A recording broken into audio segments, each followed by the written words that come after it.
Hello everyone, welcome to our channel. ఈరోజు కథ విశాలాక్షి భాస్కర్రావు దంపతులకి ముగ్గురు కొడుకుల తర్వాత ఒక కూతురు చంద్రిక. చంద్రికకి పుట్టుకతోనే చూడటానికి రెండు కాళ్ళు ఒకేలా అనిపించినా నడిచేటప్పుడు ఒక కాలు అవుడు. అవిటితనంతో పుట్టినటువంటి చంద్రిక అంటే ఇంట్లో అమ్మా నాన్నలకి చిన్న చూపు. దరిద్రం కొద్దీ పుట్టింది అనే చాలా బాధపడుతూ ఉండేవాళ్ళు. చావు రాదా, పోనీ ఇది చస్తే పీడా పోద్ది కదా. కన్న మహాపాపానికి ఈ కుంటిదాన్నే మనం చంపి పాపాన్ని మూట కట్టుకోలేము. ముందు పుట్టిన ముగ్గురు కొడుకులకే ఆ పాపం తగిలితే వాళ్ళు పిల్ల జల్లా లేకుండా పోతారు. అలాగని ఈ దరిద్రపది ఇదే పోతే బాగుండు అని అమ్మ నాన్న రోజు అనుకునేవాళ్ళు. అలా అనుకోని రోజే ఉండేది కాదు. చంద్రికని వాళ్ళమ్మ చావబాదేస్తూ వాళ్ళ నాన్న చితక్కొట్టేస్తూ అన్నలు దొరికినప్పుడల్లా కొడుతూనే ఉండేవాళ్ళు. చంద్రిక చూడడానికి ఆ చందమామంత అందంగా మచ్చలేని చందమామలాగానే ఉండదు. కాలు అవుడన్న మాటే తప్ప ఆ అమ్మాయికి ఏ అవకరము లేదో. పిల్లని స్కూలుకు పంపించడం మొదలు పెడితే చాలా బ్రహ్మాండంగా చదివేది చంద్రిక. పెద్ద పెద్ద చదువులు చదువుకోవాలనే ఎన్నో కలలు కనేది. అన్నింట్లో ఫస్ట్ మార్కులు తెచ్చుకునేది. అలాంటి పిల్లని అలా 10th క్లాస్ అయిపోయిందో లేదో ఈలోగా విశాలాక్షి ముగ్గురు కొడుకులకి పెళ్ళిళ్ళు అయిపోయి కోడళ్ళు కూడా వచ్చేసి విశాలాక్షి ముగ్గురు కోడళ్ళు కూడా వచ్చిన దగ్గర నుంచి ఆడపడుచుని చితకబాత్తూనే ఉండేవాళ్ళు. విశాలాక్షి ఏమీ అనేది కూడా కాదు. ఏమే కుంటిదానా ఇట్రావే, ఏమే కుంటిదానా ఇట్రావే, కుంటి నిన్నేనే, ఓసే కుంటి అని ఇలా ఆ అమ్మాయికి పెట్టే పేర్లు వీళ్ళు. ఆ అమ్మాయి చేత బండెడంట్లు తోమించడం, బట్టలు ఉతికించడం, ఇల్లు ఉడిపించడం, వంట చేయించడం. పుట్టింట్లో ఆ అమ్మాయికి ఎటు సుఖం లేదు. 16 ఏళ్ల చిన్నపిల్లకే పెళ్లి చేసి వదిలిచ్చేసుకుంటే ఈ కుంటిదాని దరిద్రం వదిలిపోద్ది మీకని చుట్టాలు బంధువులు అంటాం. మళ్ళీ ఇది ఎవరితో అయినా కాలు జాడి తప్పుడు పనులు చేస్తే మళ్ళీ అదొక అపవాదు పడుద్ది మీ మీద అనేసరికి సంబంధాలు వెతకడం మొదలుపెట్టిన భాస్కర్రావుకి వచ్చిన 1-2 సంబంధాల వాళ్ళు పిల్ల చక్కగా ఉంది కానీ కాలు అవుడుంది కదా, మేము చేసుకోలేం, ఏమనుకోవద్దు అని చెప్పి వచ్చిన వాళ్ళల్లో ఒక 2-3 సంబంధాలు పోయినాయి. అంతే. ఇది పాపిష్టిది, ఇది ముదరష్టపది, ఇది నష్టజాతకురాలు, ఇది దరిద్రపది, అలాంటిది ఇలాంటిది అని ఆ అమ్మాయిని దుమ్మెత్తి పోసి పోసి పోసి సావగొట్టి కొట్టి కొట్టి వీళ్ళే ఆ తర్వాత ఇది కొంప నుంచి పోద పుట్టింటిని పట్టుకొని ఇలాగే వేళ్లాడుతూ ఉంటుందా ఈ వెధవ దరిద్రం అని వెతుకుతూ ఉండగా ఒక సంబంధం వచ్చింది. పెళ్లి కొడుకు వయసు చంద్రికకి 16 అయితే వాడికి 35. దానికి తోడు వాడు చూడటానికి ఎంత చండాలంగా ఉన్నాడంటే నల్లగా పళ్ళెత్తులతో గ్రహణం మొరిలాగా ఉండేవాడి మొహము, గుంట కళ్ళు, అయ్యి చిన్న చిన్న కళ్ళు, మొహమంతా యాక్నే. దానికి తోడు బట్టతల, ముందు ఇంత పొట్టి ఆకారం, అసహ్యంగా ఉన్నాడు వాడు. వెతకటం మొదలు పెడితే వాళ్ళు సరిగ్గా 1,00,000 దొరుకుతాయేమో వంకలో. కాళ్ళు చేతులు సరిగ్గా ఉండటం ఒకటి, వాడు ఒక గవర్నమెంట్ ఉద్యోగం వెలగబెడుతున్నాడు అది, వెనకమాల 4 రాళ్ళున్నాయి అది చూసే. దాంతో చంద్రికనే నేను చేసుకుంటానని రమేష్ అనేసరికి వెనక ముందు ఆలోచించకుండా మా బాబే అని 100 తులాల బంగారం పెట్టి 25 లక్షల క్యాష్ ఇచ్చి లారీడు సామానిచ్చి ఆడపడుచు లాంఛనాలు రమేష్కి 2 అక్కలు 2 చెల్లెళ్ళు నలుగురికి 4 2.5 10 లక్షలు ఇచ్చి ఇక మొత్తం చీరసార్లు పెట్టి సర్ది ఆ అమ్మాయిని అత్తింటికి పంపించారు. పంపించిన తర్వాత అత్తింట్లో చంద్రిక బతుకు కుంటి కులాసం ఇంటికి మోసమని ఉసై కుంటిదానా ఇట్రావే అనే అత్త బండి అంట్లు తోమించటం, 4 కూతుళ్ళని ఇల్లరికం ఇంట్లో కూర్చోబెట్టుకొని 4 కూతుళ్ళకి వంటలు చేయించటం, ఆ అమ్మాయి చేత ఇల్లు ఉడిపించటం, తడిగుడ్డ పెట్టించటం, బట్టలు ఉతికించటం, కడుపు నిండా ముద్ద తిండి కూడా పెట్టేవాళ్ళు కాదు. ఇదంతా ఒక ఎత్తంటే చిన్నపిల్ల వయసులో ఉందే, అందంగా ఉందే, పాలుగారే సొగసులో. దాంతో రమేష్ అమ్మాయి మీద అప్పటి వరకు 35 ఏళ్ళు వచ్చేంత వరకు వాడమ్మ బాబులు ఫుల్లుగా వాడికి ఉద్యోగం వచ్చిన దగ్గర నుంచి వాడేసి ఇద్దరు అక్కలు ఇద్దరు చెల్లెళ్ళకి పెళ్ళిళ్ళు జరిపించేసేయటం వల్ల వాడి సంపాదన పెట్టి వాళ్ళ ఇళ్ళు వాకిళ్ళు నగ నట్రా స్థలాలు పొలాలు కొనుక్కోవటం వల్ల వాడికి ఆడగాలి సోక్క ఆ అమ్మాయినే నానా హింసలు పెట్టి నానా టార్చర్లు పెట్టి నానా నరకాలు పెట్టి ఆ అమ్మాయిని అసలు ఒక ఆడదాన్ని ఒక మగాడు హ్యాండిల్ చేసినట్టు కాకుండా చివరికి తెల్లారి లేసి నడవలేక నరకం గుర్తొచ్చేంత చిత్రవధకి గురి చేసే ఆ అమ్మాయి శరీరం అంతా వాడి పంటిఘాట్లు వాడి గోటిఘాట్లు ఆ అమ్మాయిని కొడుతూ వాడు అనుభవించిన దెబ్బలో నరకం అంటే ఎలా ఉంటుందో చూపించేసేవాడు ఆ అమ్మాయికి. దానికి తోడు ఆ అమ్మాయిని అత్త కొట్టడం అత్త తిట్టడం మామ తిట్టడం ఆడపడుచులు కొట్టడం తిట్టడం ఇదంతా ఒక ఎత్తు అయితే కుంటిదానా అని ఆడపడుచు పిల్లలు మాట్లాడటం ఆడపడుచు మొగుళ్ళు ఉసే కుంటిదానా ఎల్లు అయ్యెత్తురావే అంటాం ఆ అమ్మాయినే పరిగెత్తి ఆ బంతెత్తుకురావే అనే అమ్మాయిని వెటకారం చేయటం ఇదంతా ఒక ఎత్తు అయితే రమేష్ ఆఫీసు నుంచే తప్పతాగి పేకాట్లాడే ఎప్పుడు చూసినా తూలుతూ తుళ్ళుతూ ఇంటికి వస్తాడో అలా వచ్చిన వాడికి ఇది అలా చేసింది ఇలా చేసిందని చంద్రిక మీద చాడీలు చెప్తే అవిటి పిల్లని కూడా చూసుకోకుండా వికలాంగురాలనే జాలి బాధ కూడా లేకుండా ఆ అమ్మాయిని దారుణంగా కొట్టేవాడు రమేష్. ఒకసారి తల పగిలిపోవటం ఒకసారి ఏలు విరిగిపోవటం ఒకసారి కాలు మీద ఎక్కి తొక్కేసి రెండో కాలు కూడా పనిచేయకుండా కొట్టడం కడుపులో కాళ్ళతో తనతో జుట్టు పట్టుకొని ఈడ్చుకెళ్ళటం నోట్లోంచి బ్లడ్ పడిందాకా కొట్టడం పళ్ళు కదిలిపోయిందాకా కొట్టడం ఆ కొట్టిన దాంట్లోనే ఆ అమ్మాయి రంకెలు వేస్తున్నా సరే ఆ అమ్మాయిని భయంకరంగా అనుభవించటం ఆ అమ్మాయిని సిగరెట్లతో కాల్చడం ఆ అమ్మాయి నోట్లో మందు పోయటం ఇలా ఆ అమ్మాయిని నానా చిత్రవధకి గురి చేస్తూ ఉండేవాడు. ఇంత దాంట్లో చంద్రిక రోజంతా చాకిరీ చేసిన మొగుడు వచ్చే ముందు ఒక గంట సేపు సమయం ఉంటుంది.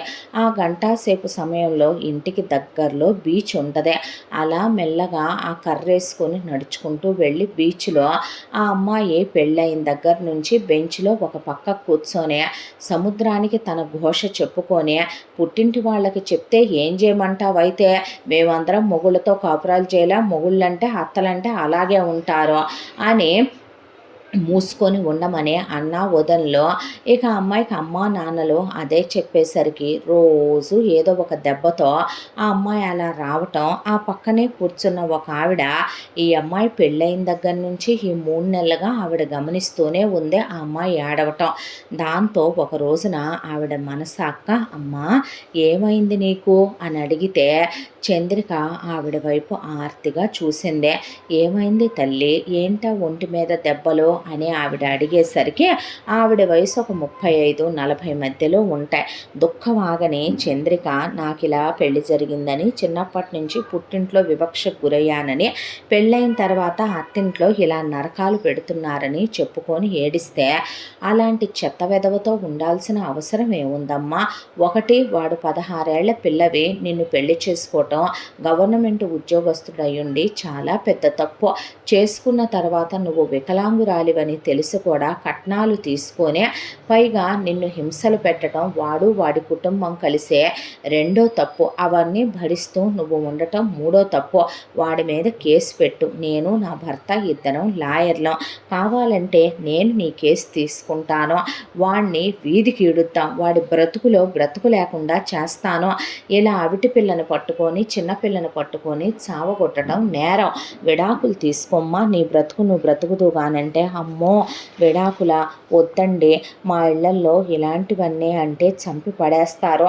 ఇప్పటికే మా అమ్మ నాన్న అన్న వదనలు పట్టించుకోవట్లేదు. అత్తింటి వాళ్ళ అండ కూడా లేకపోతే బయటికి వెళ్ళి ఎలా బ్రతుకుతానో. నువ్వు 10th క్లాస్ వరకు చదువుకున్నావుగా చదివానండి పై చదువులు చదువుకో.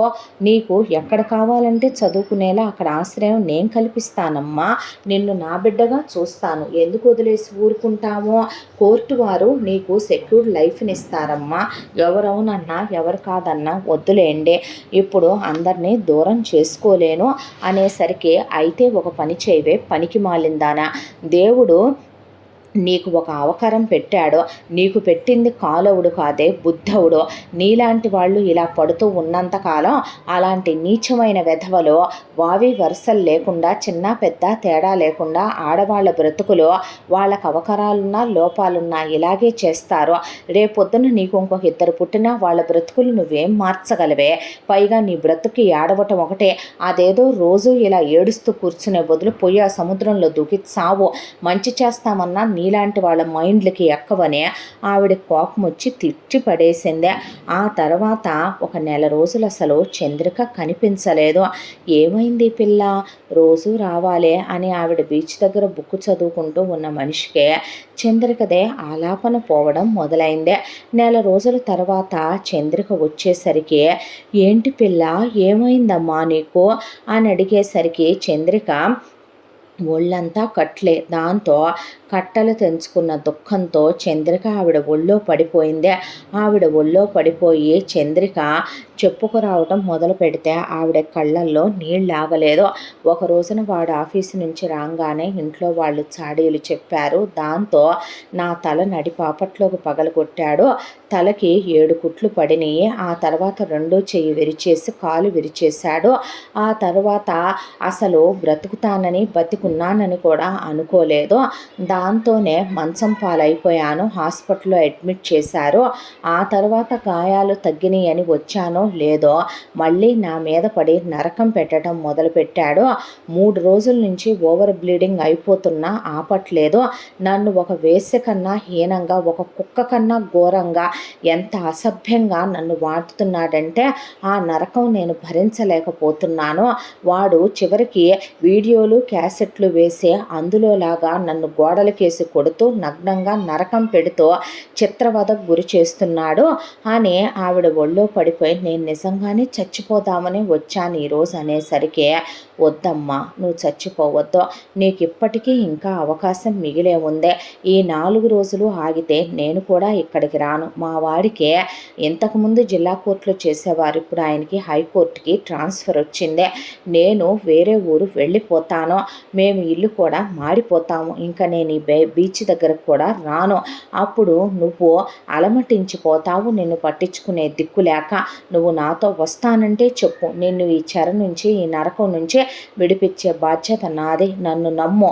నాకు 2 బిడ్డలున్నారు, వాళ్ళ సాక్షిగా అని ఆవిడ తాళి తీసి తాళి మీద ఒట్టేసి చెప్తున్నానమ్మా, నా చేతిలో భగవద్గీత లేదో, భగవంతుడు ఈ పంచభూతాల్లో ఉంటే ఆయన మీద ఒట్టు, నీ బ్రతుకు అన్యాయం కానివననేసరికి చంద్రిక కళ్ళు తుడుచుకొని వస్తానమ్మా నీతో అంది. అన్న తర్వాత ఆ అమ్మాయిని దగ్గరికి తీసుకొని ఆవిడ తీసుకెళ్ళి లేడీ డాక్టర్ చూపిస్తే వెరీ క్రూయల్గా రేప్ కూడా, దట్టు గ్యాంగ్ రేప్ 20 మంది కలిసినా కూడా అలా చేయలేరు సునంద గారు అనేసరికి లాయర్ సునంద మొత్తం అమ్మాయిని కొట్టిని వాటికి సంబంధించినవి అన్నీ డాక్టర్ దగ్గర నుంచి ఒక ఫైల్ సేకరించుకొని చంద్రిక చేత సాక్ష్యాధారాలన్నీ చెప్పించుకొని రికార్డ్ చేయించి పెట్టుకొని భర్త శ్రీనివాస్ హైకోర్టు లాయర్ కాబట్టి ఆయనతో ఈ కేసు గురించి స్టడీ చేసి చంద్రిక బదులుగా తను నోటీసులు పంపించేసింది రమేష్కే.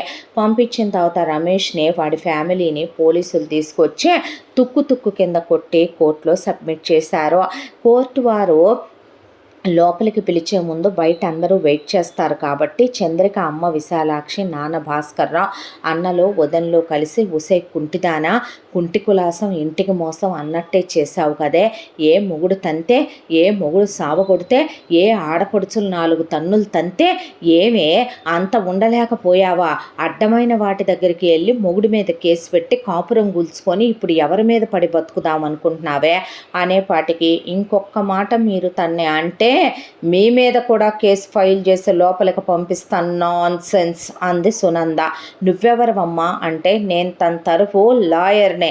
ఎవరేంటి ఎలాంటివేనా మీరిచ్చే అడ్వైజులు? ఏ నీ మొగుడు నిన్ను తంతే నువ్వు పడతావా? ఏ కుంటి వాళ్ళకు భూమి మీద బతికే హక్కు లేదా, గుడ్డి వాళ్ళకు బతికే హక్కు లేదా, భగవంతుడు పుట్టుకతోనే వాళ్ళకు ఒక లోపం ఇచ్చాడు అనుకుంటే దాన్ని మర్చిపోయేలా పెంచడం రావాలి అమ్మా నాన్నలుగా మీకు. అది చెల్లెలికి గుర్తు రానంత మమకారంగా చూసుకోవటం రావాలి అన్నలుగా ఈ రాస్కెల్స్కే. వచ్చిన వదినలు రేపు మనకి పిల్లలు పుడతారని ఆ అమ్మాయిని కన్న బిడ్డలా చూసుకోవాలి. అది చేత కాలేదు మీకు. అత్తింటికి వెళితే వాడికన్నా వయసులో ఎంత చిన్నది మీ అమ్మాయే. వాడి వయసు 35, మీ అమ్మాయి వయసు 16 అంటే వాడు ఎంత పెద్దవాడు. అంత పెద్దోడికి ఇచ్చి అమ్మాయిని చేయాల్సిన అవసరం ఏంటి? మీరు ఇచ్చి చేశారు. చిన్నపిల్ల. ఆ అమ్మాయిని ఎలా ట్రీట్ చేయాలి, ఎలా డీల్ చేయాలి? నీ మొగుడు నిన్ను గ్యాంగ్ రేప్ కన్నా ఘోరంగా అనుభవిస్తే నువ్వు తట్టుకోగలవా? ఇయ్యే ఆడయ్యేగా. వాడికి 2 అక్కలు 2 చెల్లెళ్ళు ఉన్నారుగా. వాళ్ళని అలాగే వాళ్ళ మొగుళ్ళు చేస్తే వాడు తట్టుకోగలడా? వాడి అమ్మని చేస్తే తట్టుకోగలడా? మనిషా మృగమా ఈ రాస్కెల్ అని ఆవిడ చంద్రిక లోపలికి రమ్మ, అసలు ఇక్కడ ఉండొద్దని ఆ తర్వాత కేసు వాదించే సాక్ష్యాధారాలని ఆ అమ్మాయి వైపు స్ట్రాంగ్గా ఉండటం, ఆవిడ తీసుకున్న సాక్ష్యాలు కూడా ఇంటి చుట్టుపక్కలే ఆ అమ్మాయిని నిజమేనండి ఆర్తనాదాలు పెట్టేలాగా కొట్టేవాళ్ళు, అవిటి పిల్లని కూడా లేకుండా చాకిరి చేయించేవాళ్ళు, చిత్రహింసలకు గురి చేశారు అని చెప్పటంతో చంద్రిక మొగుడికి ఒకటి ఆవిడ విడాకులు వచ్చేలా చేసింది, రెండోది చంద్రిక కట్నం డబ్బులు బంగారం వెనక్కి వచ్చేలా చేసింది, మూడోది చంద్రికకి రమేష్ తరపు నుంచి ఎలిమని ఇప్పించింది. తర్వాత విషయం, రమేష్కి ఉద్యోగం ఊడగొట్టించి రమేష్ని విత్ రమేష్ ఫ్యామిలీ మొత్తాన్ని కూడా గృహహింస, డొమెస్టిక్ వైలెన్స్, వికలాంగురాలైన ఒక ఆడపిల్లని పెట్టిన నరకానికే మొత్తాన్ని తీసుకెళ్ళి లోపల జైల్లో తోయించింది. ఆ తర్వాత చంద్రిక చచ్చిందని, చంద్రికకి మాకు ఎలాంటి సంబంధము లేదని, చంద్రిక అమ్మా నాన్నలో అన్నా వదనలు వదిలేసి వెళుతూ ఇప్పుడు కూడా ఒక అవకాశం ఇస్తున్నాం, మాతో రా, ఏ కుంటోనో గుడ్డోనో, రెండో సంబంధం మూడో సంబంధం ముసలోనో ముత్తుకోండో ఇచ్చి చేస్తాం, ఆ డబ్బులు మాకు ఇవ్వు, ఆ డబ్బులే కట్నంగా ఇచ్చి నీకు పెళ్లి జరిపిస్తామని. అక్కర్లేదు, నేను సావనైనా చస్తాను కానీ మీతో రాను అనేసింది చంద్రిక. శభాష్ అని సునంద శ్రీనివాస్ ఆ అమ్మాయిని దగ్గరికి తీసుకొని ఇంటికి తీసుకెళ్లారు. అమ్మా, నేను మీ ఇంట్లో మీకు భారంగా కూడా ఉండదలుచుకోలేదు. నువ్వు బయటికి తీసుకొచ్చి ప్రపంచంలో బ్రతకడం ఎలా అనే ధైర్యం నేర్పిన తర్వాత నాకున్న ఒక్క కాలైనా సరే చదువు అనే రెండో కాళ్ళని ఆధారం చేసుకొని నా కాళ్ళ మీద నేనే బ్రతకాలనుకుంటున్నాను. నాకెటు డబ్బులు వచ్చాయి కాబట్టి బంగారం లాకర్లో పెట్టేసుకొని ఆ డబ్బుల్ని బ్యాంకులో వేసుకుంటాను. ప్రతి నెల వడ్డీ వచ్చుద్ది కదా, ఆ వడ్డీతో నేను డాక్టర్ అవ్వాలని ఉందమ్మా, నీలా చదువుకుంటాను. నువ్వు లాయర్గా ఎంతోమందికి హెల్ప్ చేస్తున్నావు, నేను డాక్టర్గా ప్రాణాలు పోయాలనుకుంటున్నాను అని ఆ అమ్మాయి అన్న మాటకి మన ఇంట్లోనే ఉండి చదువుకోమ్మా అని వాళ్ళు భార్యాభర్తలన్నా వద్దండే.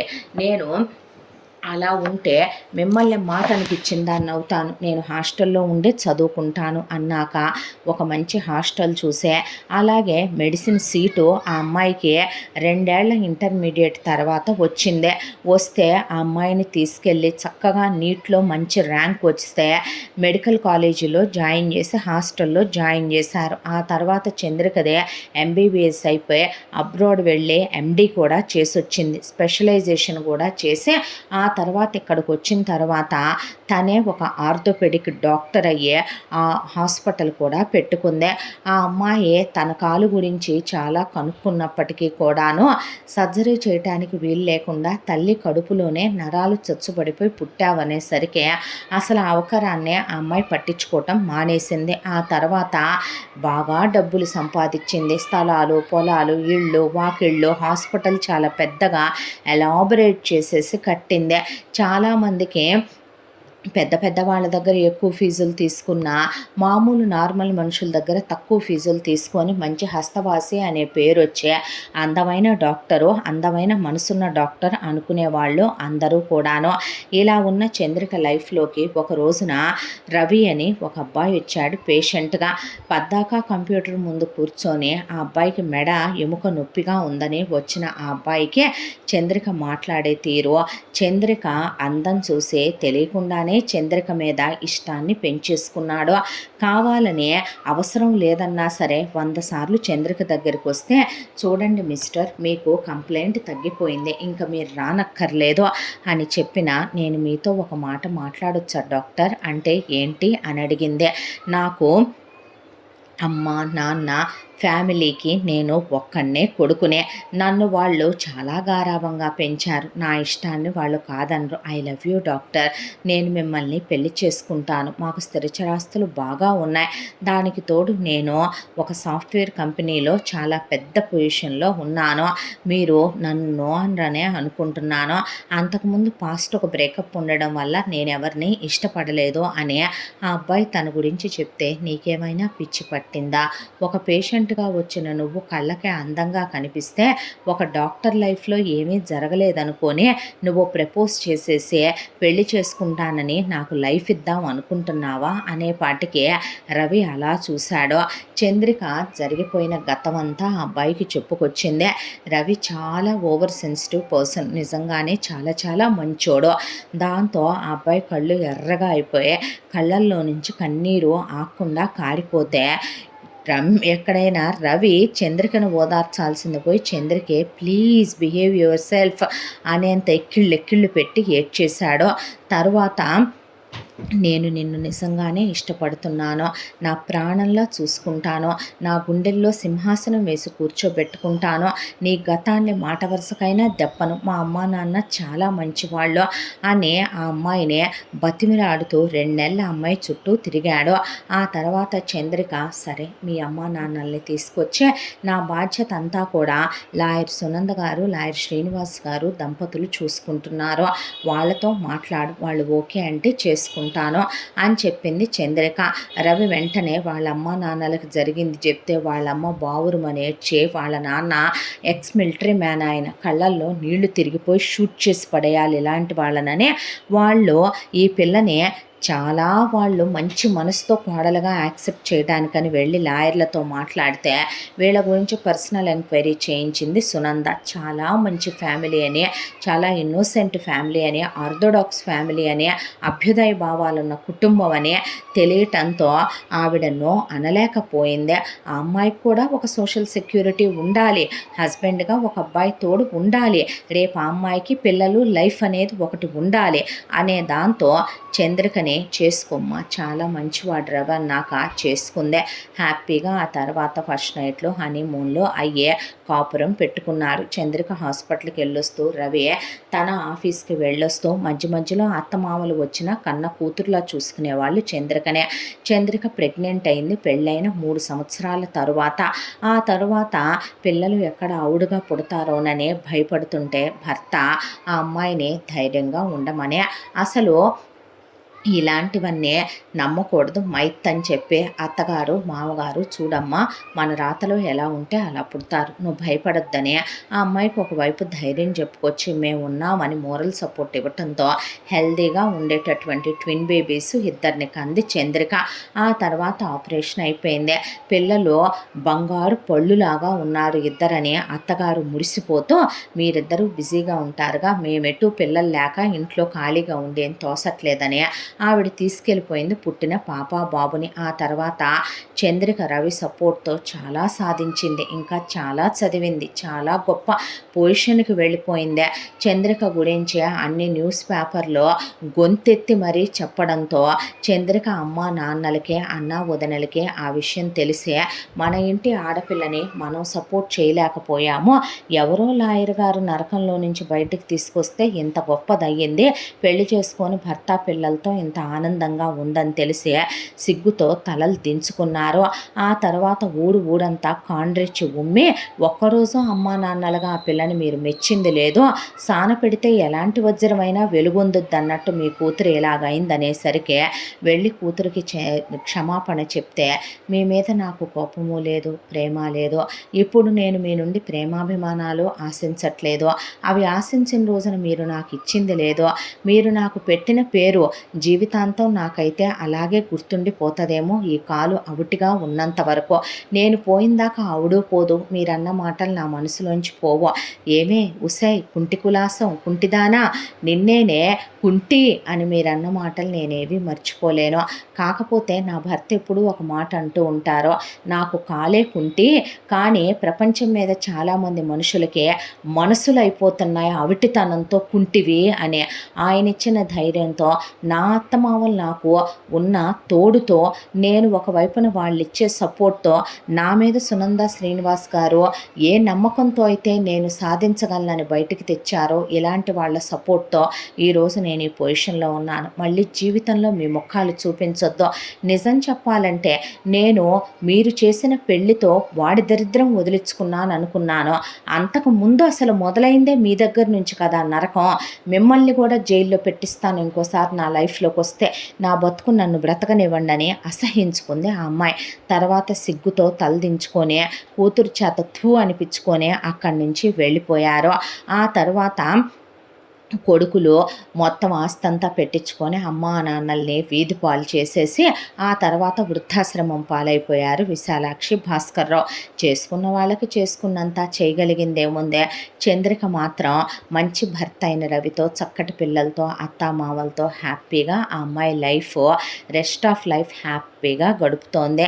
ఇంతటితో ఈ కథ పూర్తి. మళ్ళీ మరో మంచి కథతో కలుసుకుందాం. తప్పకుండా మన ఛానల్ని లైక్ చేయండి, షేర్ చేయండి, సబ్స్క్రైబ్ చేయండి, బెల్ ఐకాన్ క్లిక్ చేసి ఆల్ అనే బటన్ని ప్రెస్ చేయడం మర్చిపోకండి. ఇంత మంచి కథను మనకు అందించిన కథా రచయిత్రే సాయి లలిత గారు. మరో మంచి కథతో తప్పకుండా కలుసుకుందాం. Thank you so much.